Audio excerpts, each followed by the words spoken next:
Hi there. Hi. Hey, everybody. Wow. First off, I want to say thanks for taking my call. And okay, sorry. All right, Okay. got myself all together. But Been trying to reach out for a couple. Who is this? My name is Marcus. I'm from Ohio. Marcus from Ohio. All right. So, I just want to be upfront and tell you guys that I'm a former liberal, relatively conservative now, but I do believe that echo chambers are a bad thing. There are a myriad of issues I'd like to talk about, but I guess for today, do you mind speaking about guns? Sure. All right. Well, I don't want to start putting words into anybody's mouth. I'm trying to learn here myself. What would you think is a good solution to our firearm issue? And we could factor in mental health in there as well. Okay. So to factor in mental health, we need a publicly funded universal health care system like Medicare for all or single payer, where people are able to access counseling and mental health services for free, and it's funded by the government. From the gun regulation standpoint, what we need is a legislation that targets the manufacturing and sale of the kinds of weaponry that are used to kill people in mass, and have registration systems and licensing that are universal throughout the country and not just on a state-by-state basis. How does that sound? Well, I'm not a fan of registration. I don't think that would be, haven't you heard most of the pundits say that in a lot of the issues that have happened with guns, registration wouldn't have stopped those incidences? I mean, can you prove? Well, what pundits are saying that, first of all? And how about you? Mm-hmm. I want to hear your argument for it, as opposed to saying that what pundits are saying. My arguments, and again, I do believe echo chambers are bad. What I've noticed is the issue, the tragedy that happened in Uvalde. Mm-hmm. What was the other one? The incident, I believe, that happened in. There's been lots. Let's talk broadly. Double check about. Yeah. I can check about Buffalo and things of that nature. No, but a lot of these firearms were bought legally. Okay, but okay. Well, okay. Mm-hmm. So here's what I'm saying. Do you think people should be allowed to buy, for instance, rocket launchers? Oh, should people be allowed to buy what? Rocket launchers. Rocket launchers can't be used defensively. So no. So no? Well, actually, wait, give me a moment. In the United States, I do believe we can own rocket launchers, but we can if I remember correctly, we can own rocket launchers, cannons, and tanks. I don't care what the law but is. do I believe do you think we should? I believe we should be? Do I think we should be able to own them? We could get back to what you really want to talk about, which is the AR, but I'm not answering. No, your question. I want to ask you about the rocket launcher, which I did. Do you think people should be allowed free trade of rocket launchers in this country? Well, we already can, but I would think about it. No, because I don't think we should own grenades. No, we shouldn't own grenades. Of course not. So you basically agree that that's not like a violation of the Second Amendment to regulate which sort of class of weaponry that we can allow people? Well, we don't use grenades, and I don't think there is a defensive use of a grenade or a rocket launcher. Okay. But where does this defensive use standard come from? Is that just something you made up? No. It says in the Second Amendment for the got a little bit nervous. But the Second Amendment, first it talks about well-regulated militia being necessary for the security of a free state. Okay, but you believe that there's a line that can be drawn on what people can own in terms of weaponry. You're drawing it as defensive usage. At defensive usage. That is essentially what it is. I think it's a red herring to start talking about. A lot of people would say nukes at this point. I think it's a red herring to talk about those things. Didn't say that. Stop arguing. Yeah, I know. I just before that shows up. But yeah. But okay, but say for defensive purposes, say what you would categorize as defensive uses to protect one's home, right? Yes, of course. Okay. And do you think people should be allowed to place, I don't know, versions of landmines, say they have a big property around their home, in case people step in it if they're trying to trespass that's defensive.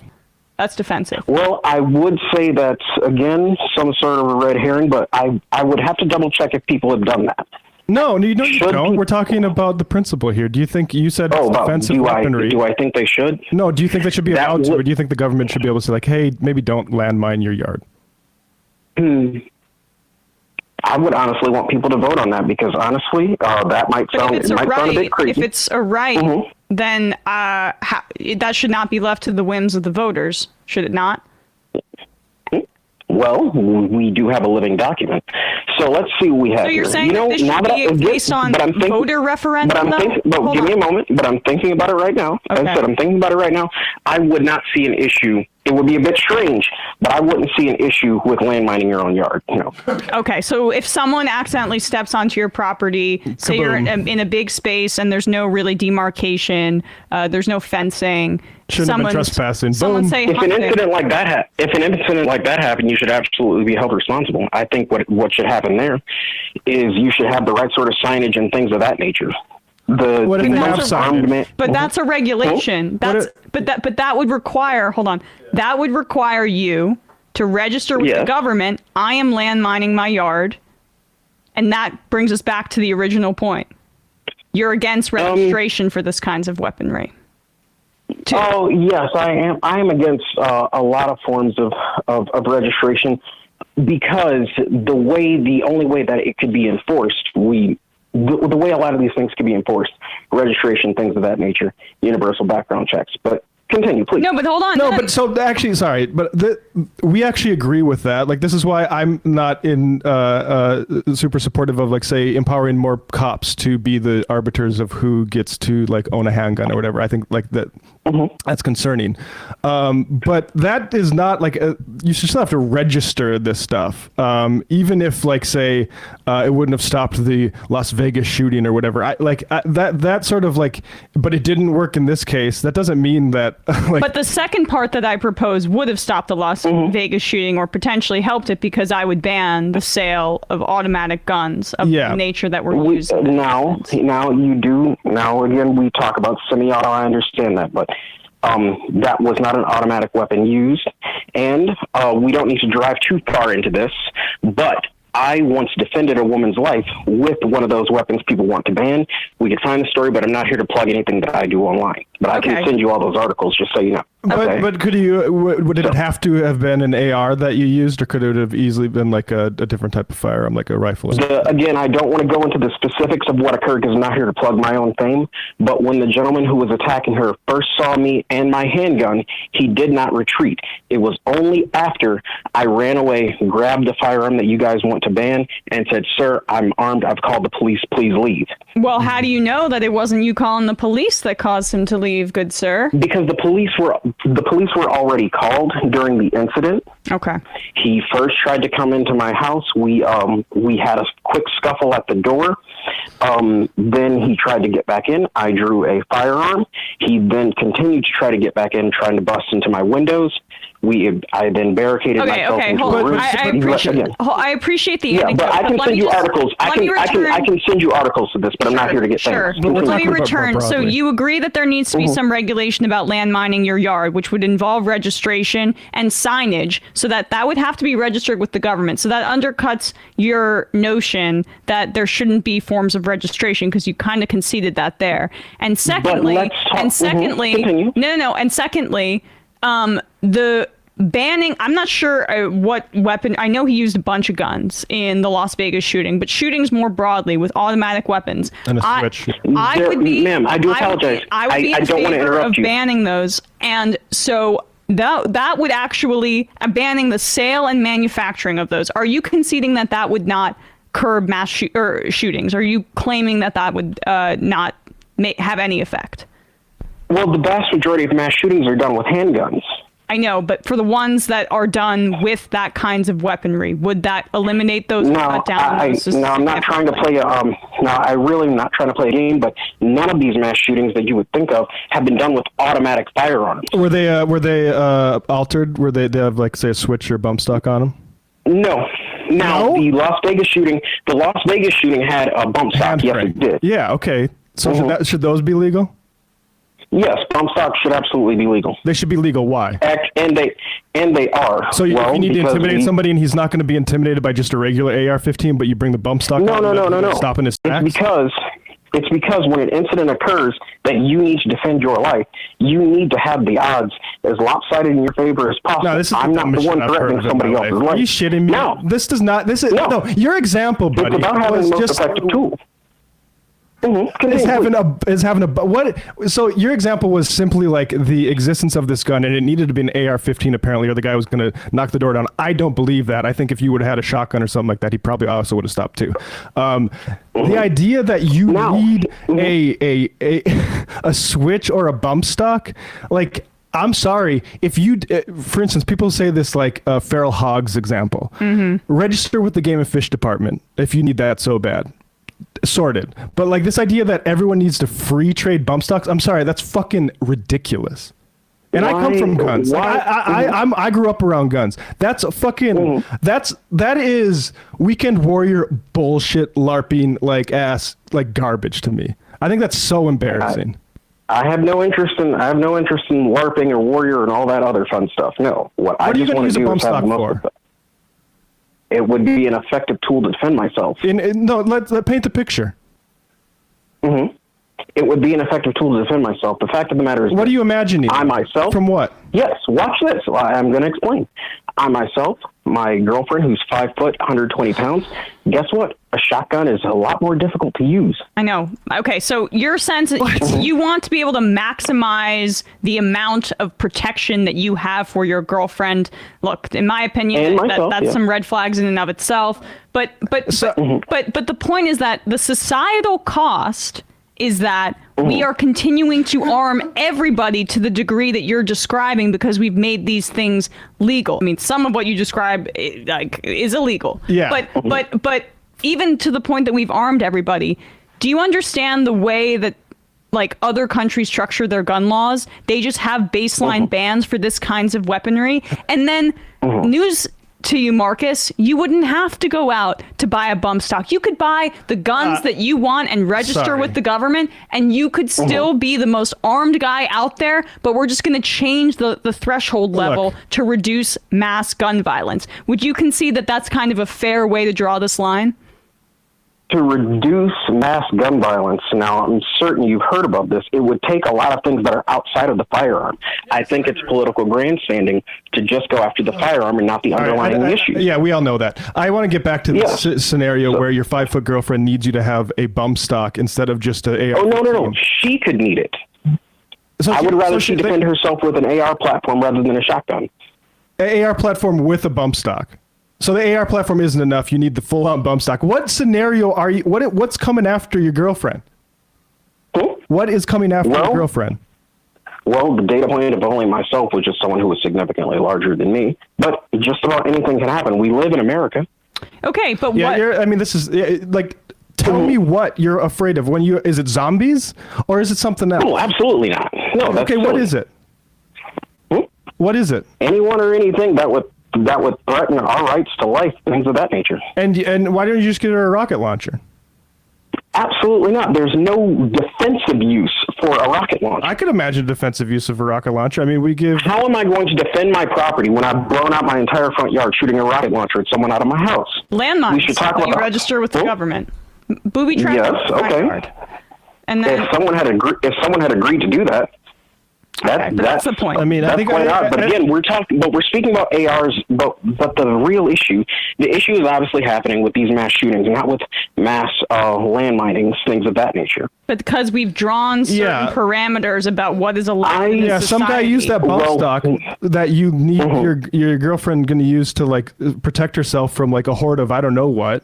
Some guy used that to light up an entire fucking country music festival. So like I don't believe that this like I'm sorry man, even if we can get these things about like okay semi-automatics, we can't all ban that, but we should at least like when you say your girlfriend needs a bump stock on top of the AR, you're out there. Like ground control to Major Tom, you are out there, bro. You are living in. The fact of the matter is there was a judgment that allowed bump stocks to come back, and then now they're doing this thing coming after pistol braces, which makes absolutely no sense.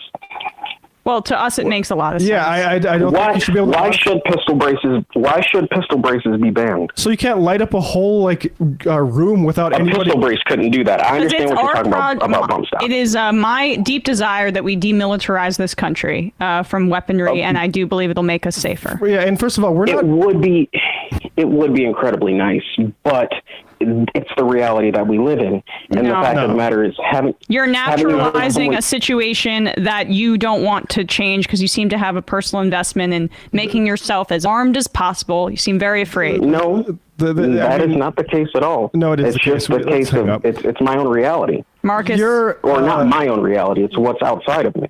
It's what has happened, what I've seen, and what came to my own door. Yeah, no, it's what's on the television that you're afraid. No, not on the television. It was at my door. Look, I'm telling you, I defended a woman's life with a firearm. I've also had situations where I've been worried about a guy using a gun. The idea that I needed a bump stock on top of an AR-15 to solve the situation, I think, is ludicrous. So have a good day. Well, it was a pleasure speaking to you guys. Thank you so much for taking the time. All right. Let's do another clip here. Profoundly antisocial.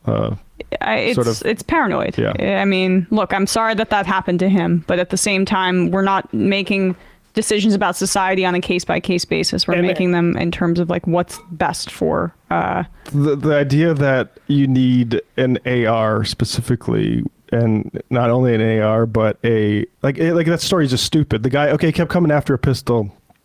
It happens. I've seen some guy get lighted up through a door trying to do that, even though the guy said I had a pistol. A shotgun would have stopped it if the bigger gun did. The idea that it's a specific type of semi-automatic that is going to be we're just making stuff up. Yeah. Hey, this is Brian from Flagstaff. Can you hear me? Yes, I can hear you. All right, I'm watching on TV and it's making me throw me off a little bit. Okay. All right, so you had that guy on yesterday from Ohio about the guns and all that. Yeah, I mean, I wouldn't say we had him on. I would say he called in, and that was that. And we indulged him, yeah. Yes.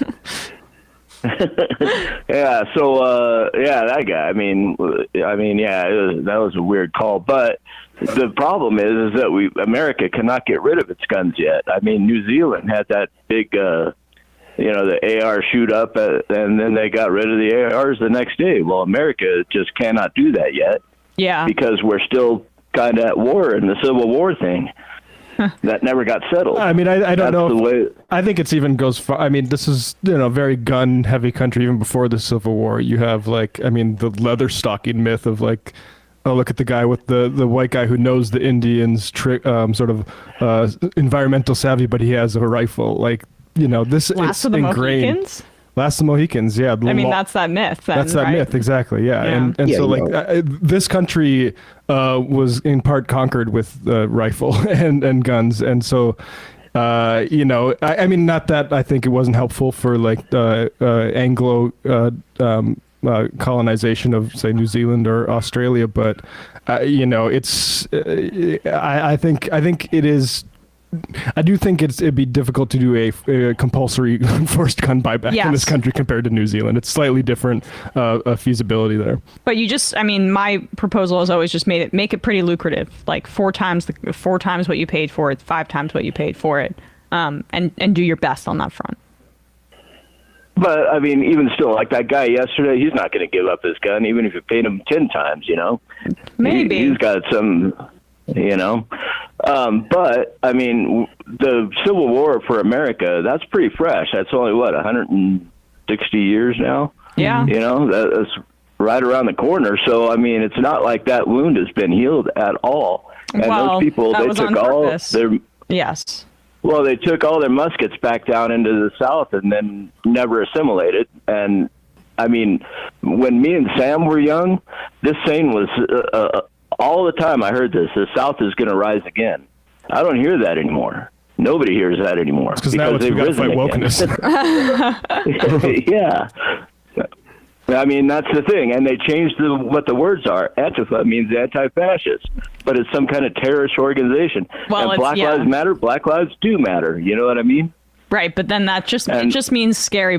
There's a lot of different ways that the right has gone around saying blackness or like the N-word, and they have a lot of different dog whistles for that. Oh yeah, but I mean wokeness. What is that? I mean, not being asleep, you know? And I mean, I don't know. I mean, there's a lot of different things, and I think that we need a third Reconstruction. You guys had something about that on. You know, I mean, that makes a lot of sense. You know, the second Reconstruction made a lot of sense. But they always fight back and say, oh, well, they're just getting too many rights. Right. You know, and then they take away the voting rights. You know, it's just really, it's blatant, and we need to fix that. And there is no, like, middle ground. I don't understand why people say that they're kind of conservative and kind of liberal. It's one or the other. It's black and white, I think. Don't you? No. You know, I think Matt made a good point about, like, you know, manifest destiny and the origins of America. And I think that it's key to understand that Americans and America itself, like, part of our myth is that we're a country always under threat. And a lot of people embody that personally. You know, as we are a very individualistic country, they think of themselves as always under threat from both, like, interpersonal and also international sources. And so it's easy for you to draw a through line from, like, America's wiping, you know, genociding the Plains Indians across the country to finally make room for, I don't know, more Walmarts, to slavery, to even like the early 2000s Islamophobia craze that resulted after 9/11, and see that there's just always been a new threat in this country to sort of justify having not just like a militarized police force, but militarizing your own homes. And obviously people make money off of that, so it's always been very lucrative. But there is just a part of the American mentality that is just like paranoia. It's paranoia. We're always under threat. It's a sort of an egotistic paranoia. You know, we're a city on the shore, a shining city on a hill. And so people definitely want to come kill us. It's why we were told people did 9/11. Like, there's just a version of American individualism that is, you know, steeped in, like, we just got to protect ourselves because, you know, people are going to be looking at us for everything and how good we are, and they're going to want to kill us, and not engaging with, you know, even at the interpersonal level, why someone might just want to rob your house. Like, you know, someone says, like, you don't have a right to my property, but that's fine. You're right. No one has a right to your property, whatever. But engage with why someone might want to rob your house, not just the idea of, like, your stuff is personally so nice and all of your, you know, your family stuff, but like someone clearly is not getting what they need and they have to commit crimes. But we just, you know, we justify it as just like there's just evil people out there who need to be shot. Mm-hmm. Yeah, I mean, look, 100 years before the founding, there was the Salem witch hunts. Like, you know, this sort of thing is pretty typical of reaction. But that, I mean, even the Salem witch hunts, that's by the conservatives, the people that are the religious, right? Yeah, right. Yeah, that's what I'm saying. Yeah, but I mean, the borders is what you're talking about. I mean, kind of what you're talking about. And I live in Arizona, where I live with Navajos and, you know, Apaches and Sioux. I mean, I know all these tribes, and I understand what you're saying about the Plains Indians. But I mean, I just don't have a problem with them. It's the right that has a problem with them, and the borders and the black people. You know. I hear you, Brian. Right? That's their conception of America. Yes, right. They have a white supremacist conception of America, and you don't. I think that's what it boils down to, Brian. Thanks for the call. But all right, hey, thanks for taking my call. You guys are doing a great job. Thanks. Appreciate it.